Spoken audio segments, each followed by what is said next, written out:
Tervetuloa taas Kuningaskunnan tuuliohjelmasarjan pariin. Tässä jaksossa olemme keskellä Länsirantaa. Länsimaat ajavat tänne Juudean ja Samarian alueelle palestiinalaisvaltiota. Tässä jaksossa katsomme, miltä tämä suunnitelma kahdesta valtiosta täällä paikan päällä näyttää. I feel it's like became as a kids TV show, you know, when you play with the kids or you want to make them like feel their life is happy and these things, you play with them like this is what we're going to do and this is, and then you find everything is like just to make you feel like you're a kid, you know, or a child. And this is what's happening. It's all the political game. Muhammad Ayesh on Balatan pakolaisleirissä syntynyt ja kasvanut toisen polven palestiinalaispakolainen. They play just this big game, you know, and the victims we are. The victims as people, even from both sides, Palestinian or Israelis. I'm 100% sure that Israelis don't know what's going on in Israel, in Palestine, or in Israel. They just voted because of the propaganda they see always on the TV by the media. Maailma, Suomi mukaan lukien, äänesti Juudean ja Samarian alueen YK:n tarkkailijavaltioksi marraskuussa 2012. Registered Palestine as a country in the United Nations, which is I don't understand till today how we are like country, but we are not registered as a country, can vote or whatever. So how come these can accepted on my mentality? I don't understand what they want by that or what they mean. Täällä paikan päällä koko ajatus Palestiinan valtiosta on huono vitsi, joka saa lähinnä länsimaat näyttämään naurettavilta. We've been like talking about since 20 years ago now, or 23 now. And there is nothing happening. Recently we have the new hero of the savers in Palestine and Israel, which is Kerry, the American, whatever you called it. He wants us to have like, I don't know what kind of a state solution. Kahden valtion ratkaisua eivät täällä länsirannalla ota vakavasti sen paremmin palestiinalaiset kuin juutalaisetkaan. Professori Abraham Sion on laki- ja mediakeskuksen johtaja Arielin yliopistossa Samariassa. Unless the world understands the basic fact that the Arabs are not interested in a two-state solution and they are not interested in any Jewish state in this area, unless they understand that, they will live in a dream, in a fairy tale. Tässä länsimaiden rakastamassa sadussa kaikki palestiinalaiset asutetaan siis onnellisesti länsimaiden tuella synnytettyyn palestiinalaisvaltioon.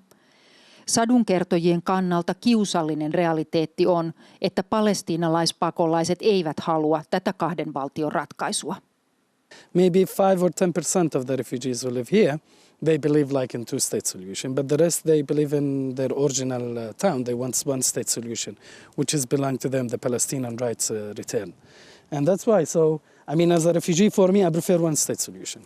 Palestiinalaisista näitä pakolaisia on 5 miljoonaa. Valtaosa heistä ei siis halua palestiinalaisvaltiota, vaan he haluavat muuttaa takaisin Israeliin, josta heidän isovanhempansa pakenivat Israelin itsenäistyessä.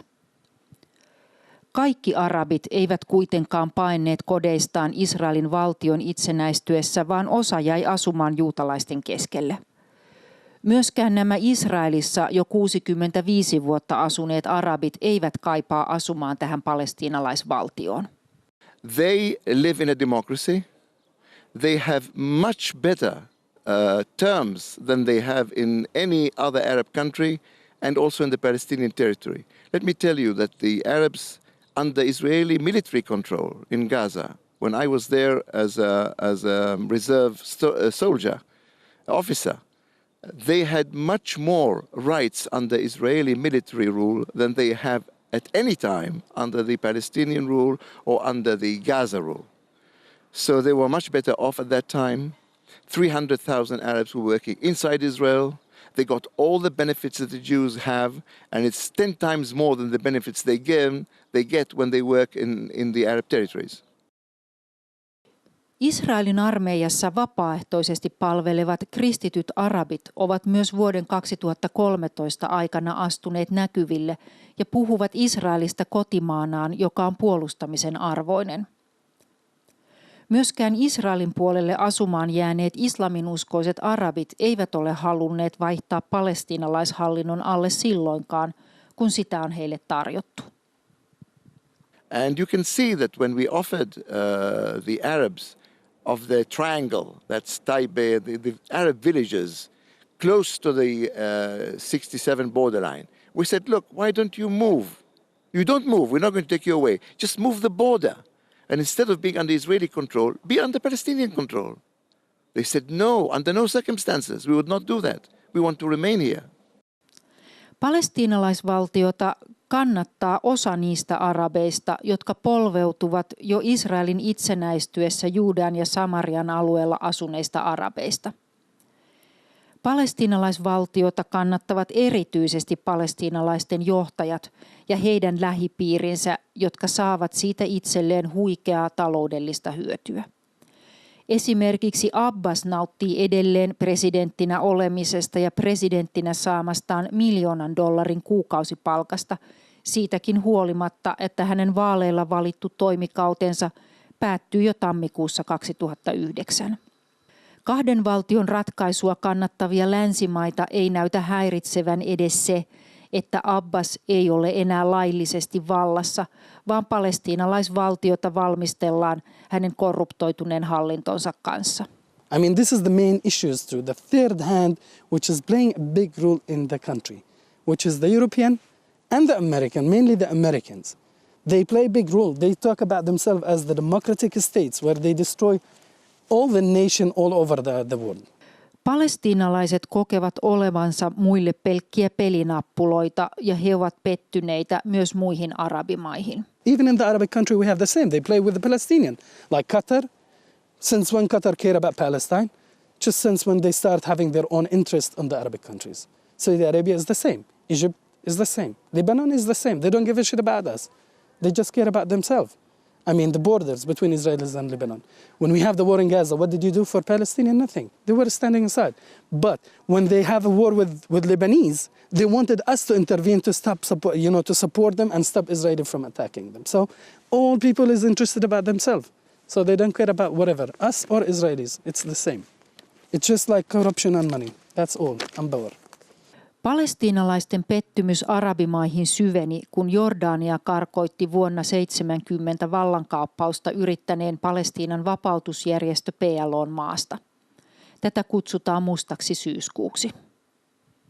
People saw at that time with the Arabic country was different view because of the national ID, the Arabic national ID. Everybody was expecting Jordan as a pro-Palestine. It's not going to be a government against Palestinians. So that's why what's happened at that time in 1967, after the Black September, for example, war, all the Palestinian fighter was killed there by the Jordanian.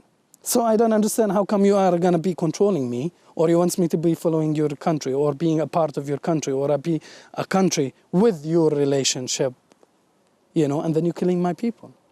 So that's the problem. There is nothing called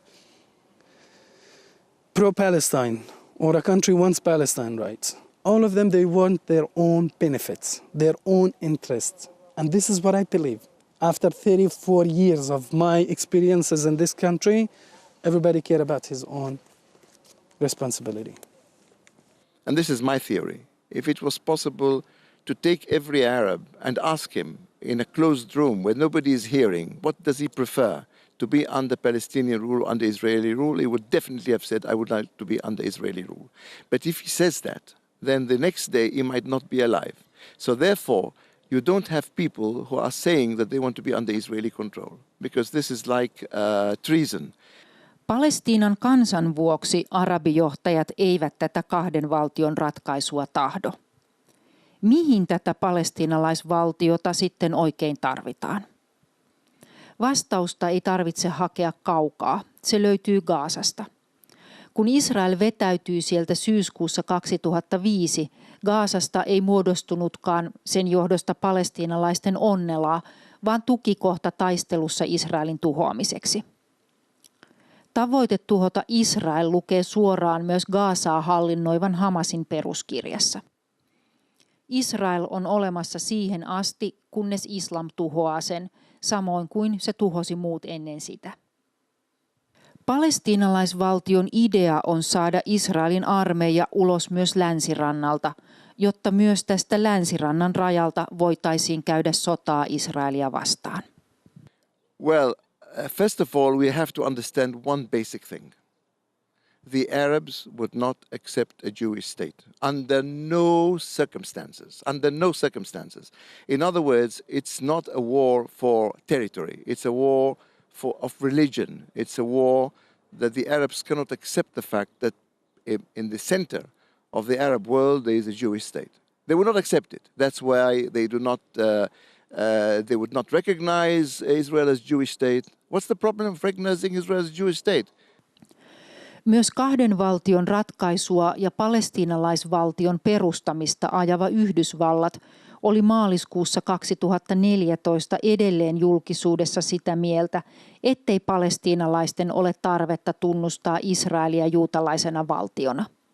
You know, when President Bush, when he was in power, he said within 1 year there's going to be peace. I am going to make peace within 1 year. Well, what happened? Nothing. And then comes President Obama and says within 1 year we're going to have peace here.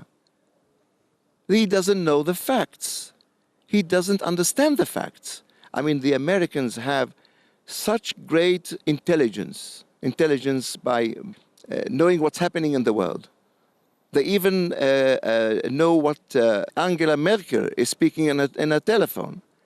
But when it comes to putting this in order and trying to find out what's the bottom line, they know nothing. And when they still believe that you can have peace with somebody who wants to eat you up, then they don't understand the basic thing of the situation in this area. Suomi esitti YK:n yleiskokoukselle kansallisessa puheenvuorossaan syyskuussa 2013 kahden valtion ratkaisua tukevan kantansa. 20 vuotta sitten solmitun Oslon sopimuksen jälkeen on ollut selvää, että paras tulos kaikille osapuolille on kahden valtion ratkaisu, joka pystyy saamaan aikaan rauhan ja turvallisuuden aikakauden kahdelle kansalle. Suomalaisen ulkopolitiikan usko rauhan ja turvallisuuden tuovasta kahden valtion ratkaisusta on siis kovin kaukana alueen todellisuudesta, sillä rauhanomainen rinnakkaiselo ei kuulu arabijohtajien tavoitteisiin. Kahden valtion ratkaisu on palestiinalaisjohtajille vain välivaihe Israelin tuhoamiseksi. They would not accept a two-state solution. That's why nothing is going on. Israel is offering every possible thing. You understand now that they are asking for the release of more terrorists. That's what they want. They want the release of more terrorists. They're not really negotiating. They're not really trying to come to any terms of peace. And terrorism is continuing everywhere. Terrorism, which is the basic of the Oslo Agreement, is null. Is nil. It's not effective at all. And the only reason why we do not have terrorists or terrorism in this area or within the Green Line is only for one reason, because of the IDF. The IDF is everywhere here. When the IDF was out of Judea and Samaria, then there was a lot of terror. Now it's different only because the IDF is here, and the IDF really is helping the Palestinian Authority to survive. If the IDF was not in this area, the Hamas would have taken over and we would have a worse terrorist situation. Kesäkuuhun 1967 asti Judea ja Samaria olivat Jordanian vallan alla. Arabeilla oli silloin hallinnassaan kaikki se, mitä he nyt palestiinalaisvaltiolle vaativat. Sinä aikana kukaan ei kuitenkaan tahtonut alueelle palestiinalaisvaltiota eikä Jerusalemia sen pääkaupungiksi. Palestiinan kansallissopimuksen 2. artikla sekä vuoden 1964 että 1968 sopimuksissa kuuluu nimittäin näin. Palestiina niillä rajoilla, jotka sillä oli brittimandaatin aikana, on jakamaton alueellinen yksikkö.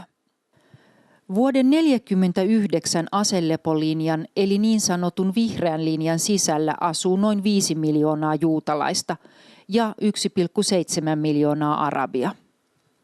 Lisäksi 500 000 juutalaista asuu Itä-Jerusalemissa ja Länsirannalla.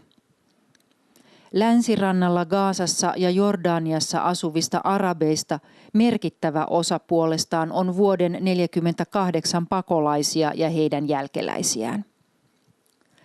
Palestiinalaishallinnon vaatima kahden valtion ratkaisu tarkoittaisi ensinnäkin sitä, että kaikki juutalaiset siirrettäisiin vihreän linjan sisään.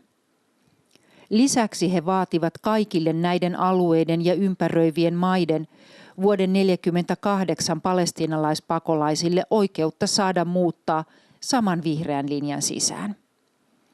Lopputuloksena olisi siis arabienemmistöinen Israel. Suunnitellun palestiinalaisvaltion sisään sen sijaan jäisi vain pieni osa palestiinalaisista. Juutalaisvaltiota ei sitten enää olisi. So at the moment they are aiming at four states that will become one: Jordan, Gaza, the West Bank, and then the Israel, in the tiny Israel within the Green Line. And then they will finish their problem.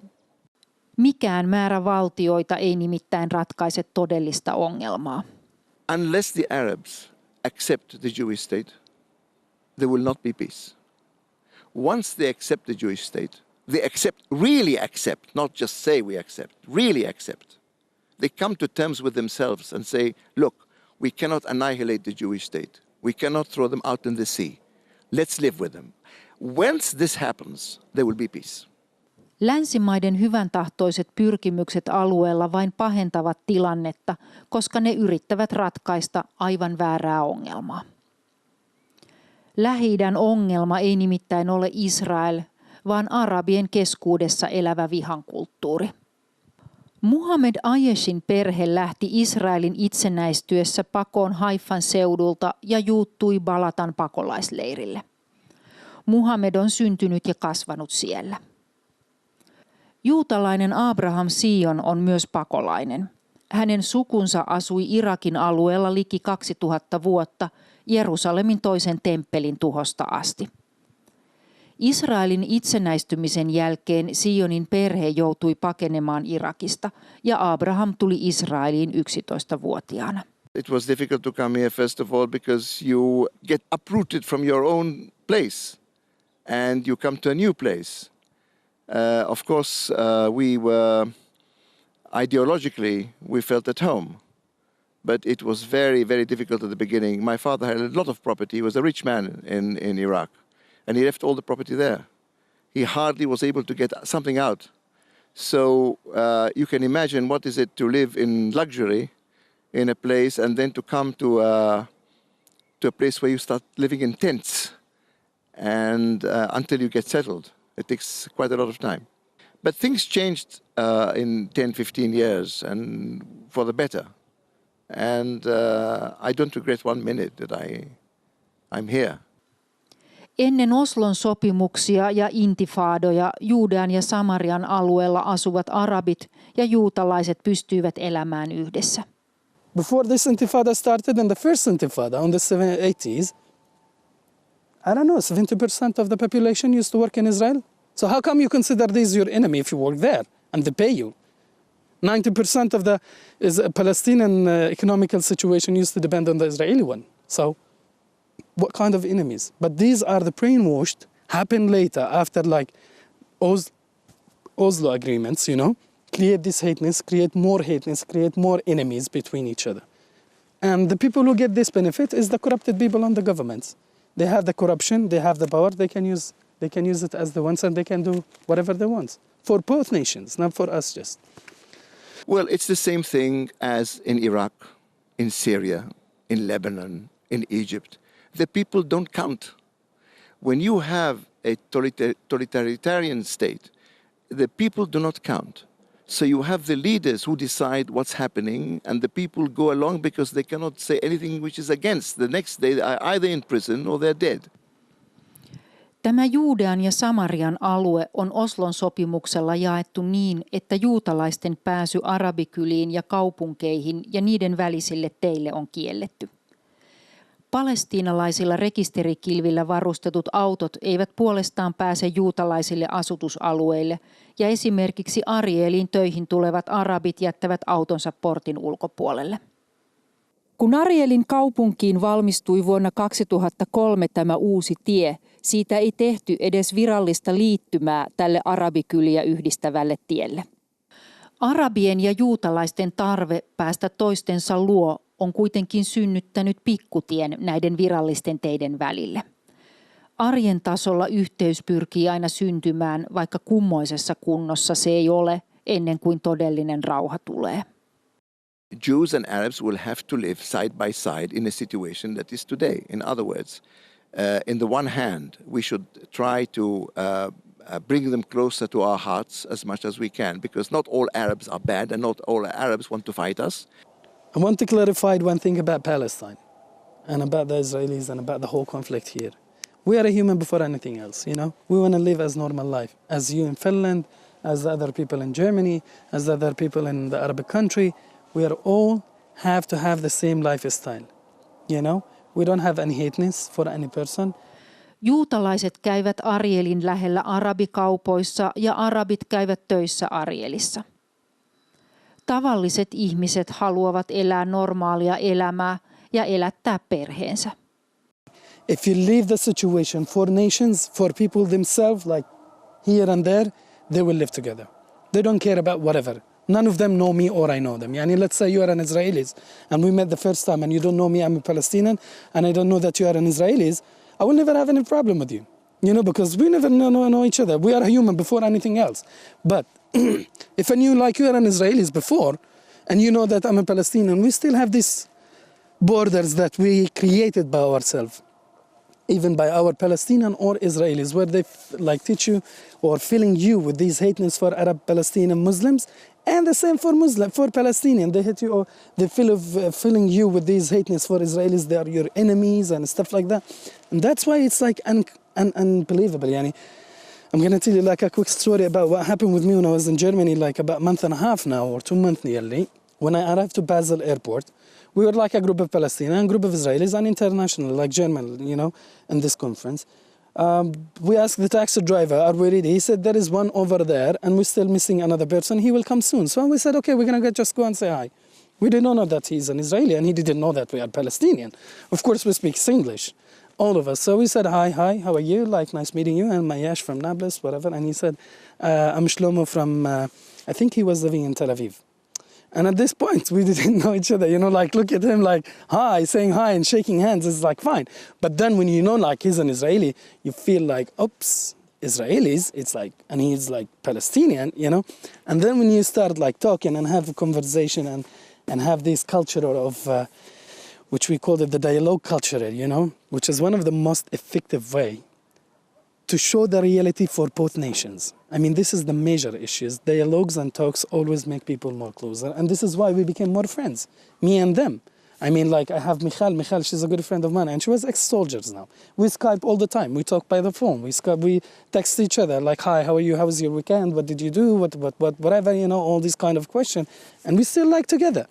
And actually, I mean, this is an interesting for you as an experience, you know, after such a long time of, you know, having these problems, and then you find these people like similar to you, you know, but they've been brainwashed, and you've been brainwashed too. So you change your mind, twisted your mind 90% degree. Muhammed toimii saksalaisten johtamassa Friendship Across Borders-järjestössä, jonka tavoitteena on henkilökohtaisten kohtaamisien kautta saada juutalaiset ja palestiinalaiset ihmisinä löytämään toisensa. The last meeting we had, it was next to Jericho. We had it with like Palestinian and Israelis just, and we had a friend of us, which is called Deb Brecht, and she had a book which is an interesting book called No More Enemies. You know, I'm reading it still now, which is talking about the Palestinian, you know, and Israelis' ideological problems, issues of enemies and stuff. There is no enemy, basically. And if I meet you in Europe and you are an Israeli, we don't have any problems. But here is like, we create these enemies for ourselves. Like, as long as you are Israeli, you are my enemy. As long as you are Palestinian, you are my enemy. So this is the way how we create for each other enemies. And there is no enemies. We are a human before anything else. Even if you are Muslims, Jewish, Palestinian, whatever. My identity is I'm Palestinian, Arabic, Muslim. Your identity is Israelis, Jewish, whatever, you know? So there is no problem before anything else. We're a human. So we created these issues. We create this hateness. We create these problems, you know. So that's why it's like too complicated for people to understand it right now, and especially as a refugee for me, and to live in Balata, which is the biggest refugee in West Bank, and let's say go and telling them like, listen, we're gonna have one state solution. They look at me like, what you talking about? How come we're gonna have one state with these enemies? I don't think these are my enemies. Muhammed on turhautunut siihen poliittiseen peliin, jota ihmiset käyvät. Viime ajat hän on suunnannut tarmonsa vapaaehtoistyöhön klinikalle, jossa hoidetaan kolhiintuneita aaseja. Ihmisten pelaaminen päättyy kerran.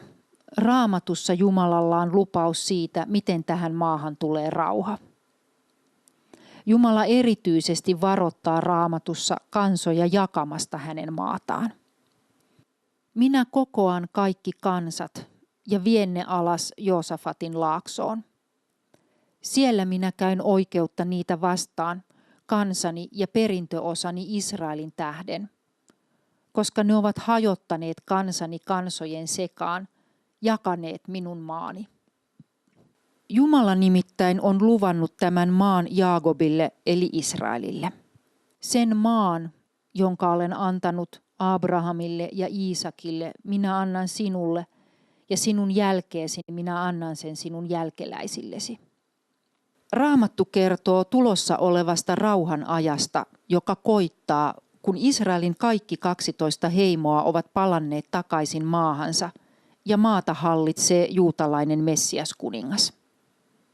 Jakakaa tämä maa keskenänne Israelin sukukuntien mukaan, ja arpokaa se perinnöksi itsellenne ja muukalaisille, jotka asuvat teidän keskuudessanne ja ovat synnyttäneet lapsia teidän keskuudessanne. Olkoot he teille samanarvoisia kuin maassa syntyneet israelilaiset. He saakoot arvalla perintöosan Israelin sukukuntain keskuudessa teidän kanssanne. Missä sukukunnassa muukalainen asuu, siinä antakaa hänelle perintöosa, sanoo Herra, Herra. Rukoillaan vielä yhdessä. Kiitos Isä siitä, että sinun suunnitelmasi on hyvä. Kiitos siitä, että se on hyvä kaikille. Isä, minä rukoilen, että myös meidän maamme voi löytää paikkansa tässä sinun suunnitelmassasi. Isä Jeesuksen nimessä, aamen.